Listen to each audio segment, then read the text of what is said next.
ओम शांति। 21 दिसंबर 2024 प्रातः मुरली ओम शांति बाप दादा मधुबन। आज बाबा ने सुनाया, मीठे बच्चे सच्ची कमाई करने का पुरुषार्थ पहले स्वयं करो, फिर अपने मित्र संबंधियों को भी कराओ। Charity begins at home. मीठे बच्चे सच्ची कमाई करने का पुरुषार्थ पहले स्वयं करो, फिर अपने मित्र संबंधियों को भी कराओ। Charity begins at home. आज की मुरली से बाबा ने प्रश्न किया, सुख अथवा चैन प्राप्त करने की विधि क्या है? सुख अथवा चैन प्राप्त करने की विधि क्या? उत्तर, पवित्रता। जहाँ पवित्रता वहाँ सुख चैन है। बाप पवित्र दुनिया सतयुग की स्थापना करते हैं, वहाँ विकार होते नहीं। जो देवताओं के पुजारी है वह कभी ऐसा प्रश्न नहीं कर सकते कि विकारों बगैर दुनिया कैसे चलेगी। अभी तुम्हें चैन की दुनिया में चलना है, इसलिए इस पतित दुनिया को भूलना है, शांति धाम सुख धाम को याद करना। ओम शांति।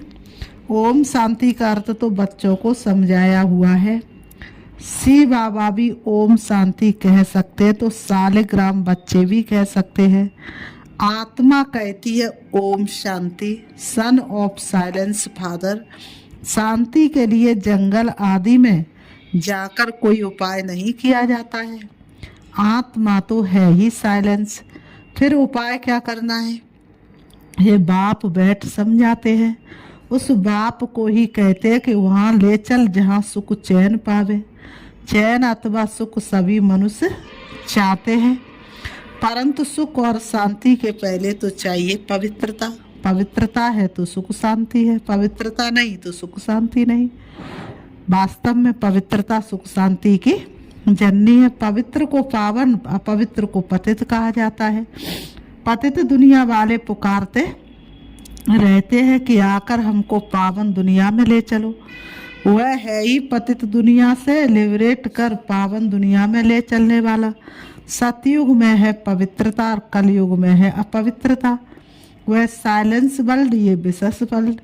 ये तो बच्चे जानते हैं, दुनिया वृद्धि को पाती रहती है। सतयुग बाइसलेस वर्ल्ड है तो जरूर मनुष्य थोड़े होंगे। वह थोड़े कौन होंगे? बरोबर सतयुग में देवी देवताओं का ही राज्य है, उसको ही चैन की दुनिया अथवा सुखधाम कहा जाता है। सतयुग को क्या कहा जाता है? चैन की दुनिया अर्थात सुखधाम। ये है दुखधाम। दुखधाम को बदल सुखधाम बनाने वाला एक ही परमपिता परमात्मा है। सुख का वर्षा जरूर बाप ही देंगे। अब वह बाप कहते हैं, दुख धाम को भूलो, शांति धाम और सुख धाम को याद करो। इसको ही मन मनावव कहा जाता है। बाप आकर बच्चों को सुख धाम का साक्षात्कार कराते हैं।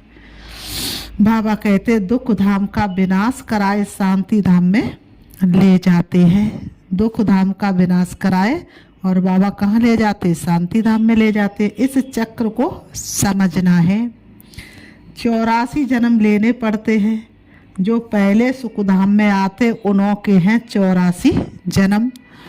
सिर्फ इतनी बातें याद करने से भी बच्चे सुखधाम के मालिक बन सकते हैं। 84 के चक्र को जानने से भी बाबा कहते हैं बच्चे सुखधाम के मालिक बन सकते हैं। तो 84 के चक्र को जान करके उसे फिर आना है। बाप कहते बच्चे शांति धाम को याद करो और फिर वर्षे को अर्थात सुख धाम को याद करो। पहले पहले तुम शांति धाम में जाते तो अपने को शांति धाम ब्रह्मांड का मालिक समझो। कहाँ पहुँचो? ब्रह्मांड में अर्थात शांति धाम में। चलते फिरते अपने को वहाँ के वासी समझेंगे तो ये दुनिया भूलती जाएगी। बाबा कहते हैं सतयुग है सुखधाम, परंतु सभी तो सतयुग में आ नहीं सकते। जो करेगा सो पाएगा। पढ़ाई नहीं पढ़ेंगे सतयुग में कैसे आएंगे? ये बातें समझेंगे ही वह जो देवताओं के पुजारी है। ये है सच्ची कमाई जो सच्चा बाप सिखलाते हैं। बाकी सभी हैं झूठी कमाइयाँ, इसलिए कहते झूठी माया झूठी काया झूठा सब संसार। अविनाशी ज्ञान रत्नों की कमाई ही सच्ची कमाई कही जाती है। बाकी विनाशी धन दौलत वह है झूठी कमाई। विनाशी धन दौलत वह है झूठी कमाई। द्वापर युग से लेकर ये वह झूठी कमाई करते आए हैं। इस अविनाशी सच्ची कमाई की प्रारब्धि सतयुग से शुरू हो त्रेता में पूरी होती है, अर्थात आधा कल्प भोगते हो, फिर बाद में झूठी कमाई शुरू होती है। द्वापर युग के बाद क्या होता है? झूठी कमाई शुरू होती है, जिससे अल्पकाल क्षणभंगुर सुख मिलता है। ये अविनाशी ज्ञान रतन ज्ञान सागर बाप ही देते हैं। सच्ची कमाई सच्चा बाप कराते हैं। बाबा कहते भारत सचखंडता और भारत ही अब झूठ खंड बना है। कहाँ भारत सोने की चिड़िया था और आज भारत लोहे की चिड़िया है। और खंडों को सचखंड झूठ खंड नहीं कहा जाता। सचखंड बनाने वाला बादशाह तृत्व है। सच्चा है एक गॉड फादर, बाकी है झूठे फादर। सच्चा तो एक गॉड फादर, बाकी है झूठे फादर। सतयुग में भी सच्चे फादर मिलते, क्योंकि वहाँ झूठ पाप होता नहीं। सतयुग त्रेता में झूठ पाप होता नहीं। ये है ही पाप आत्माओं की दुनिया और वह है पुण्य आत्माओं की दुनिया।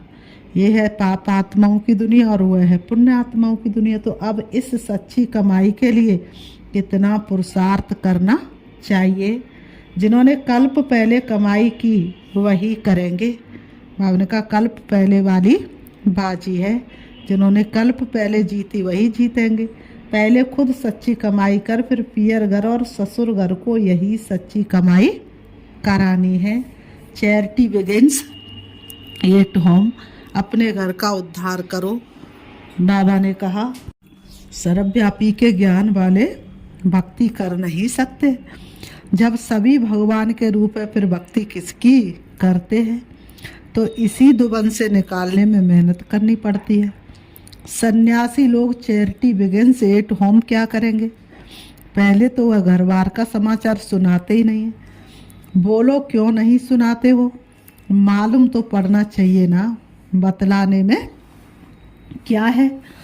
फलाने घर के थे फिर सन्यास धारण किया। तुमसे पूछे तो तुम झट बतला सकते हो। तुमसे कोई पूछे तो तुम तो झट बतला सकते हो।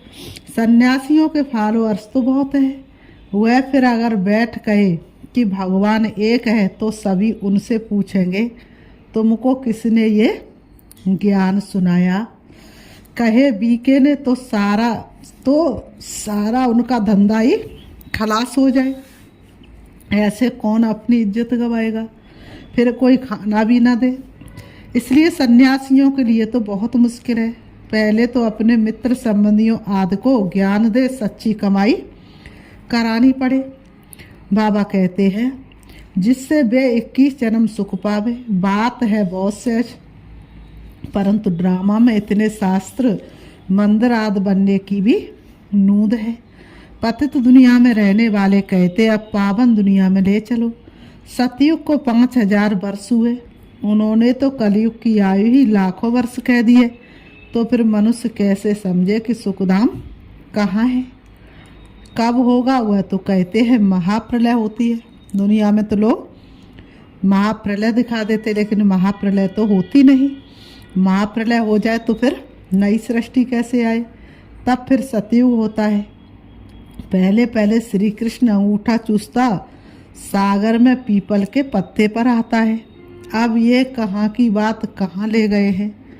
बाबा ने कहा कहाँ की बात कहाँ ले गए? अब बाप कहते हैं ब्रह्मा द्वारा मैं सभी वेदों शास्त्रों का सार सुनाता हूँ। से बाबा कहते मीठे बच्चे ब्रह्मा के द्वारा सभी वेदों का शास्त्रों का सार सुनाता हूँ। इसलिए विष्णु की नाभि कमल से ब्रह्मा दिखाते हैं और फिर हाथ में शास्त्र दे दिए है। लेकिन ब्रह्मा के हाथ में शास्त्र क्यों दिए हैं ये मनुष्यों को पता नहीं। वास्तव में परम पिता परमात्मा ब्रह्मा के द्वारा शास्त्रों का सार समझाते हैं। अब ब्रह्मा तो जरूर यहाँ होगा, सूक्ष्म वतन में तो शास्त्र नहीं होंगे ना। ब्रह्मा यहाँ होना चाहिए। विष्णु लक्ष्मी नारायण के रूप भी तो यहाँ होते हैं। ब्रह्मा ही सो विष्णु बनता है, फिर विष्णु से ब्रह्मा बनता है। अब ब्रह्मा से विष्णु निकलता, व विष्णु से ब्रह्मा निकलता, ये सब समझने की बातें हैं। परंतु इन बातों को समझेंगे वह जो अच्छी रीति पढ़ेंगे। बाप कहते जब तक तुम्हारा शरीर छूटे तब तक समझते ही रहेंगे। बाबा ने कहा तुम बिल्कुल ही 100% बेसमझ कंगाल बन पड़े हो। तुम ही समझदार देवी देवता थे। बाबा कहते अब फिर से तुम क्या बन रहे हो? अब फिर से तुम देवी देवता बन रहे हो। परमात्मा के द्वारा पढ़ाई पढ़ के दिव्य गुणों को धारण कर रहे हो। तो मनुष्य तो तुमको देवी देवता बना ना सके, मनुष्य तो मनुष्य ही ठहरे। तुम सो देवता थे, फिर 84 जन्म लेते लेते एकदम कलाहीन हो गए हो। तुम सुखधाम में बहुत चैन में थे, अब बेचैन हो। तुम 84 जन्मों का हिसाब बता सकते हो? इस्लामी, बौद्धि, सिख, ईसाई, मठ पंथ सब कितना जन्म लेंगे? ये हिसाब निकालना तो सहज है। स्वर्ग के मालिक तो भारतवासी ही बनेंगे। सैंपलिंग लगती है ना, ये है समझानी। खुद समझ जाए तो फिर पहले पहले अपने माता पिता बहन भाइयों को ज्ञान देना पड़े। खुद ज्ञान में चले, खुद ज्ञान समझ में आया तो पहले माता पिता बहन भाइयों को ज्ञान देना पड़े। ग्रस्त व्यवहार में रहते कमल फूल समान रहना है। फिर चैरिटी बिगन्स एट होम। पियर घर ससुर घर को नॉलेज सुनानी पड़े। धंधे में भी पहले अपने भाइयों को ही मददगार बनाते हैं ना। यहाँ भी ऐसे है। गायन भी है, कन्या हुआ है जो पियर और ससुर घर का उद्धार करे। अपवित्र उद्धार कर नहीं सकते, तब कौन सी कन्या? अपवित्र का उद्धार कैसे कर सकते? पतित से भला कौन सुनता पतित की, तुम्हारे यहाँ जो सुनाई न होती। वो ये ब्रह्मा की कन्या ब्रह्मा कुमारियाँ है ना। यहाँ अदर कन्या कुमारी कन्या का मंदिर भी बना हुआ है ना। यहाँ तुम्हारे यादगार बने हुए हैं। हम फिर से आए हैं भारत को स्वर्ग बनाने के लिए। ये देलवाड़ा मंदिर बिल्कुल एक्यूरेट है। ऊपर में स्वर्ग दिखाया है। स्वर्ग है तो यहाँ ही राजयोग की तपस्या भी यहाँ ही होती है। जिनों का मंदिर है उन्हों को ये जानना तो चाहिए ना। अब अंदर जगत पिता जगत अम्बा आदि देव आदि देवी बैठे हैं। अच्छा, आदि देव किसका बच्चा है? शिव बाबा का। अधर कुमारी कुमारी कन्या सब राजयोग में बैठे हैं। बाप कहते हैं मन मनावो, तो तुम बैकुंठ के मालिक बनोगे। मुक्ति जीवन मुक्ति धाम को याद करो। तुम्हारा ये सन्यास है। जैनी लोगों का सन्यास कितना डिफ़िकल्ट है। बाल आदि निकालने की कितनी कड़ी रस्म है। यहाँ तो है ही सहज राजयोग। ये है भी प्रवृत्ति मार्ग का। ये ड्रामा में नूद है। भवन का ये ड्रामा में नूद है। कोई जैन मुनि ने बैठ अपना नया धर्म स्थापन किया, परंतु उसको आदि सनातन देवी देवता धर्म तो नहीं कहेंगे ना। उसको आदि सनातन देवी देवता धर्म कैसे कह सकते हैं? ये तो अप्राय लोप है। कोई ने जैन धर्म चलाया और चल पड़ा। ये भी ड्रामा में है। बाबा ने कहा ये भी ड्रामा में है। आदि देव को पिता और जगत अम्बा को माता कहेंगे। ये तो सब जानते हैं कि आदि देव ब्रह्मा है। ये तो सब कहते हैं कि आदि देव ब्रह्मा है, और कहेंगे ब्रह्मा उतर आए तो भी ना हम माने। आदम बीबी एडम ईव भी कहते हैं। क्रिश्चियन लोगों को थोड़े ही पता है कि ये एडम ईव अब तपस्या कर रहे हैं। मनुष्य सृष्टि के सिजरे के ये हेड हैं। ये राज भी बाप बैठ समझाते। ये राज भी भगवान ही आकर के समझाते हैं। इतने मंदिर शिव के व लक्ष्मी नारायण के बने हैं, तो उनकी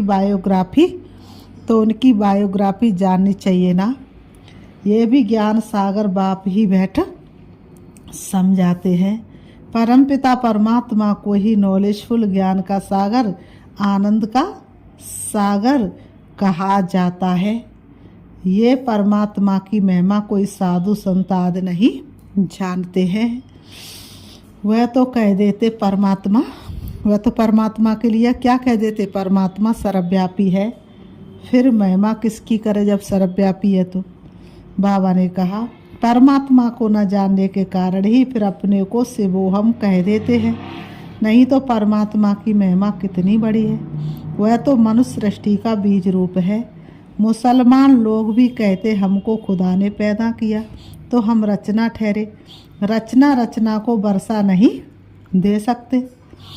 क्रिएशन को क्रिएटर से वर्षा मिलता है, इस बात को कोई भी नहीं समझते हैं। वह बीज रूप सत्य है, चैतन्य है, सृष्टि के आदि मध्य अंत का उनको ज्ञान है। सिवाय बीज के आदि मध्य अंत का ज्ञान कोई मनुष्य मात्र में हो नहीं सकता। बीज चैतन्य है तो जरूर नॉलेज उनमें ही होगी, वही आकर तुमको सारे सृष्टि के आदि मध्य अंत का नॉलेज देते हैं। ये भी बोर्ड लगा देना चाहिए। बाबा ने कहा ये भी बोर्ड लगा देना चाहिए। बाबा कहते इस चक्र को जानने से तुम सतयुग के क्या बनेंगे, चक्रवर्ती राजा अथवा स्वर्ग के राजा बन जाएंगे। कितनी सहज समझने की बातें हैं। बाप कहते जब तक जीना है तब तक क्या करना है, ज्ञानामृत पीना, अर्थात मुझे याद करना है। मैं खुद तुमको ये वशीकरण मंत्र देता हूँ। बाबा कहते मैं खुद तुमको ये वशीकरण मंत्र देता, अब तुमको याद करना है बाप को। याद से ही विकर्म विनाश होंगे। ये सुदर्शन चक्र फिरता रहे तो माया का सिर कट जाएगा। हम तुम्हारी आत्मा को पवित्र बनाकर ले जाएंगे, फिर तुम सतो प्रधान शरीर लेंगे। बाबा कहते वहाँ विकार होता नहीं। कहते विकार बिगर सृष्टि कैसे चलेगी। बोलो तुम शायद देवताओं के पुजारी नहीं हो। लक्ष्मी नारायण को तो महिमा गाते हैं संपूर्ण निर्विकारी। तो वो संपूर्ण निर्विकारी के क्या बच्चे नहीं थे। जगत अम्बा जगत पिता निर्विकारी है ना। बाबा कहते राजयोग की तपस्या कर क्या बने, पतित से पावन स्वर्ग के मालिक बने। राजयोग की तपस्या करके पतित से पावन स्वर्ग के मालिक बने। तपस्या करते ही ये पुण्य आत्मा बनने के लिए।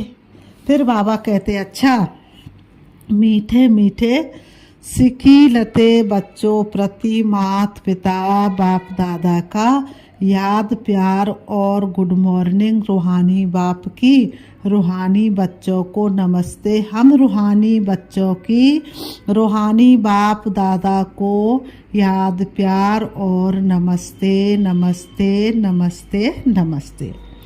धारणा के लिए मुख्य सार नंबर 1, इस पुरानी दुनिया को बुद्धि से भुलाने के लिए चलते फिरते अपने को शांति धाम का वासी समझना है।